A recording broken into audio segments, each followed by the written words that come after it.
ईश्वरीय कृपा एवं भाग्य उन्नति सहायक देवगुरु बृहस्पति एवं कर्म अनुसार फलर न्यायकर्ता शनिदेव यही दुई महान ग्रहंकर मिलित आशीर्वाद जहाँ मिले ता जड़े व्यक्ति को एक संपूर्ण मनीष हिसाब से गढ़ी तोड़े सहायक होता है।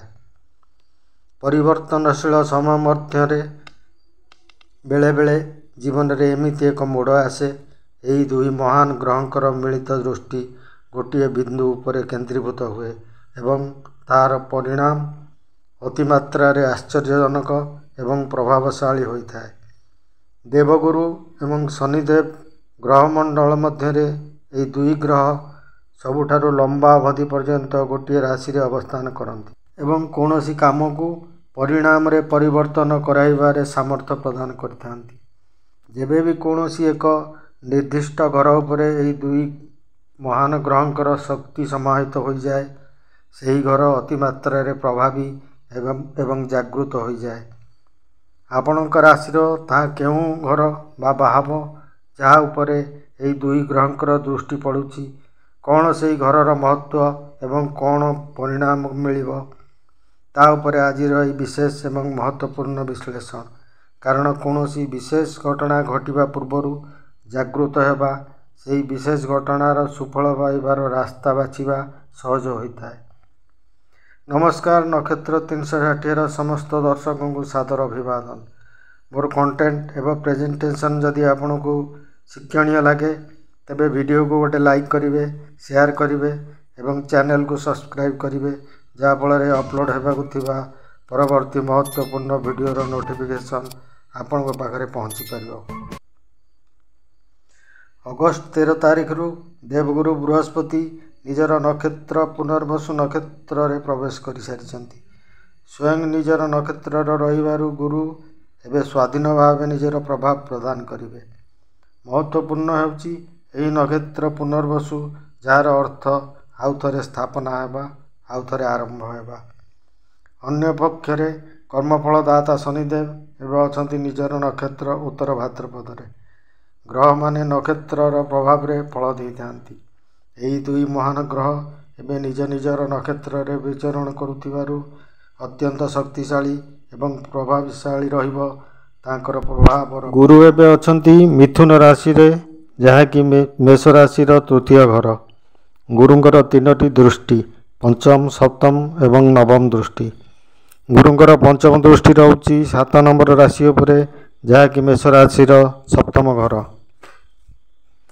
सप्तम दृष्टि 9 नंबर राशि उपरे ता मेष राशि नवम घर एवं गुरुंकर नवम दृष्टि 11 नंबर राशि उपरे जहाँ कि मेष राशि एकादश घर। मेष राशि द्वादश घरे अछंती शनि। शनि वक्री थिबारु एकादश घर उपरे एबे तांकर प्रभाव रहुछि। शनिकर तीनोटी दृष्टि तृतीय सप्तम एवं दशम दृष्टि। तृतीय दृष्टि द्वितीय घर उपरे, सप्तम दृष्टि षष्ठ घर उपरे एवं दशम दृष्टि मेष राशि नवम घर उपरे रहुछि। गुरु एवं शनि निज निजर दृष्टि अनुसार जो जो घर उपरे रहुछि सही घरर परिणाम तो देवे, किंतु महत्वपूर्ण होउछि कि दुईटी जाक ग्रहंकर मेष राशि केउं घर उपरे मिलित प्रभाव रहुछि एवं तार कौन महत्व और निर्यास ता उपरे आजिर आलोचना करिबा। मेष राशि नवम एवं एकादश घर उपरे देवगुरु बृहस्पति एवं शनिदेवଙ୍କର मिलित दृष्टि रहुछि। शनिदेव द्वादश घरे थाई वक्री होइतिबारु शनिक प्रभाव गोटे घर पछकु अर्थात एकादश घर उपरे प्रभाव रहुछि एवं देवगुरु बृहस्पतिଙ୍କର नवम दृष्टि एकादश घर उपरे पड़ुछि। अक्टोबर 18 तारीख पर्यंत गुरु मिथुन राशि रहिबे, तेणु अक्टोबर 18 पर्यंत गुरु एवं शनिकर एकादश घर उपरे मिलित दृष्टि रहिबो। नवम घर आमर भाग्यर घर। देवगुरु बृहस्पति भाग्यर कारक ग्रह। गुरुंकर दृष्टि को अमृत दृष्टि कहा जाए, अर्थात जो घर उपरे गुरुंकर दृष्टि पड़िबो से घरर उन्नति हेबो। तेणु गुरुंकर दृष्टिर प्रभाव भाग्यर उन्नति हेबो।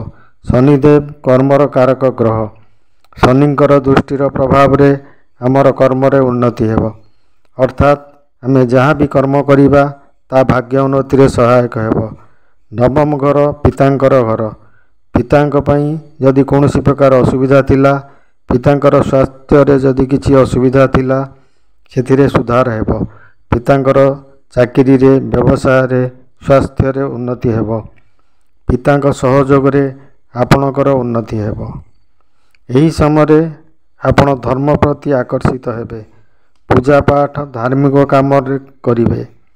धार्मिक कर्म संबंधी कर्म रे आपणकर सहयोग रहिब। धार्मिक कार्य पई भाग्य आपणको सहयोग करिवो। कौनसी लंबा यात्रार सुयोग सृष्टि हेब, जहाँ कि यात्रा सहित आपणको पई लाभकारी साब्यस्त हेब। विदेश यात्रा किंबा विदेश संपर्कित काम रे आपण लाभवान हेबे। यह एक एमिति समय जोंठिकी आपणको भाग्यर, कर्मर एवं धर्मर भरपूर सहयोग मिलुछि। गुरु निजर नक्षत्र पुनर्वसु रे एवं शनि निजर नक्षत्र उत्तर भाद्रपद रे भ्रमण करुछंती। दुई ग्रह एही समय रे अत्यंत प्रभावी एवं आपणको तांकर सहयोग पूरा मात्रा रे मिलिवो। एबे आसीबा एकादश घर को। एकादश घर आमर आय, लाभ, बड़ भाई एवं इच्छा पूर्तिर घर। द्वादश घरे थाई शनिदेव बक्री हेउथिबारु तांकर प्रभाव एकादश घर उपरे रहुछि। गुरुंकर नवम दृष्टि एकादश घर उपरे रहुछि। एकादश घर एबे शनि एवं गुरुंक द्वारा पूरा मात्रा रे प्रभावित। जेतेबेले एकादश घर एक्टिवेट हुए सेतेबेले आमर सबुठारु बड़ इच्छा पूर्तिर सुयोग सृष्टि हुए। आपणक जीवन रे जहाँ भी बड़ इच्छा अछि ता पूर्ण हेबार रास्ता खोली जीव। आय बा इनकम रो सोर्स एवं परिणाम बढ़िबो। लाभ रे वृद्धि हेबो। एकादश घर समाज एवं सोशल सर्कल को प्रतिनिधित्व करे।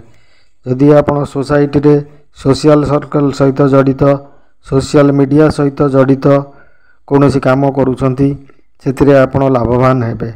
बड़ भाईक सहित पूर्वरु जदि कौनसी मनोमालिन्य थिला एही समय रे संपर्क रे सुधार आसीबो। आपणक पई बड़ भाईकर उन्नति हेबो। बड़ भाईक द्वारा किबा सहयोग रे आपणकर आय एवं लाभर मात्रा बढ़िबो। आय रे वृद्धि हेबार रास्ता सुगम हेबो। लाभ रे वृद्धि हेबो। ता होई पारे धन लाभ, जन लाभ, इज्जत सम्मान लाभ किबा संपर्कर लाभ। लाभ रे निश्चय वृद्धि हेबो। गुरुंकर परवर्ती गोचर पर्यंत अर्थात अक्टोबर 18 तारिख पर्यंत एही स्थिति रहिबो। गुरु एवं शनिंकर सहयोग आपणको पूरा मात्रा रे मिलिबो। यह एक विरल जोग। एही जोग को दुई गोचर जोग कहा जाए। एही समय मध्य बुझी विचारी सटीक निर्णय सहित कर्म करंतु। दुई प्रभावी ग्रहंकर सहयोग आपणको पूरा मात्रा रे मिलिबो। एकादश घरे राहु अछंती, तांको नेगेटिव प्रभाव रु मन रे जहाँ भी द्वंद्व एवं भय सृष्टि होउथिला गुरुंक दृष्टि पड़िबा द्वारा राहुंकर प्रभाव न्यूट्रल रहिबो। एही 2 मासर समय आपणक पई एक भल सुयोग सृष्टि करूछि। तार उचित विनियोग करंतु। आपणक पई उन्नतिर रास्ता सुगम हेबो। मने रखिबे जे आपणकर जन्मकुंडली आपणक जीवनर दर्पण सदृश। जन्मकुंडली रे चालुथिबा महादशा, अंतर्दशा एवं प्रत्यंतर दशा अनुसार एही गोचरर परिणाम निर्भर करिवो। जदि कुंडली रे किछि असुविधा थाए कौनसी योग्य ज्योतिषक द्वारा गणना कराई आवश्यक प्रतिकार करांतु, जहाँ फल यही गोचरर पूरा लाभ पाई परिवे। वीडियो को लास्ट पर्यंत देखिथिबारु धन्यवाद।